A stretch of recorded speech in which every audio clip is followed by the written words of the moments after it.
இன்றைக்கி எப்படி சாம்பார் பொடி தயாரிக்கிறேன்னு பார்க்கலாமா? அதுக்கு 200 கிராம் கொத்தமல்லி, 200 கிராம் காஞ்ச மிளகாய், 50 கிராம் அரிசி, 50 கிராம் ஜீரகம், 50 கிராம் கருப்பு உளுந்து, 50 கிராம் கடலைப்பருப்பு, 50 கிராம் துவரம்பருப்பு, 25 கிராம் பெருங்காயம், 25 கிராம் வெந்தயம், 25 கிராம் மிளகு எடுத்து வச்சுருக்கேன், 50 கிராம் மஞ்சள் எடுத்து வச்சுருக்கேன்.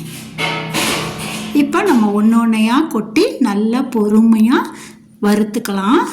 நல்லா கருப்பாகவும் ஆகக்கூடாது, நல்ல செவந்த பதத்துக்கு வறுத்துக்கலாம். இப்போ கொத்தமல்லியை கொட்டி நல்லா வறுக்கிறேன். இந்த மாதிரி நீங்களும் சாம்பார் பொடி செஞ்சு வச்சுக்கோங்க, நல்ல டேஸ்ட்டாக இருக்கும். பாருங்கள், நான் ஒவ்வொன்றும் வறுத்துட்டு அந்த கரண்டியில் எடுத்து காட்டுறேன் பாருங்கள். அந்த மாதிரி சிவப்பாக எடுத்து வறுத்துக்கோங்க.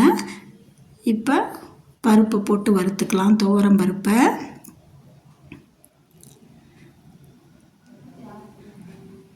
வறுத்துட்டு கடலை பருப்பை வறுக்கிறேன். இப்போ நல்லா அந்த செவந்த பதத்துக்கு வறுக்கணும்.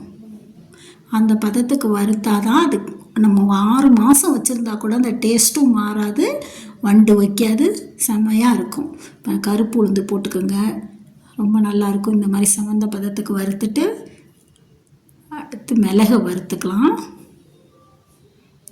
மிளகெல்லாம் கொஞ்சம் சீக்கிரமாக வறுபட்டுரும். ஏற்கனவே இருப்பு சட்டி ஹீட்டாக இருக்கா, அதில் மிளகு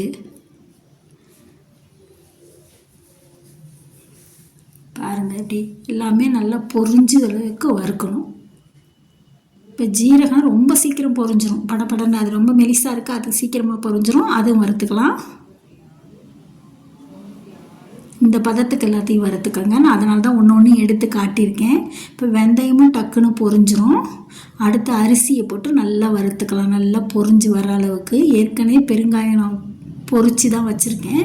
இப்போ அதையும் போட்டு நல்லா வறுத்துட்டு கடைசியாக மிளகாயை போடுறப்ப கொஞ்சம் உப்பு போட்டுக்கலாம். அப்போ தான் நொடி இருக்காது, இல்லைன்னா காரம் அடிக்கும்.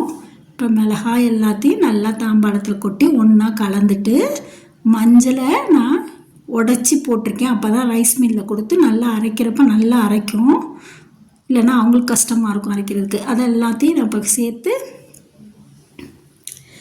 கொடுத்து அரைச்சிட்டு வந்தாச்சு. இங்கே பாருங்கள், எவ்வளோ சூப்பரான சாம்பார் பொடி தயார்.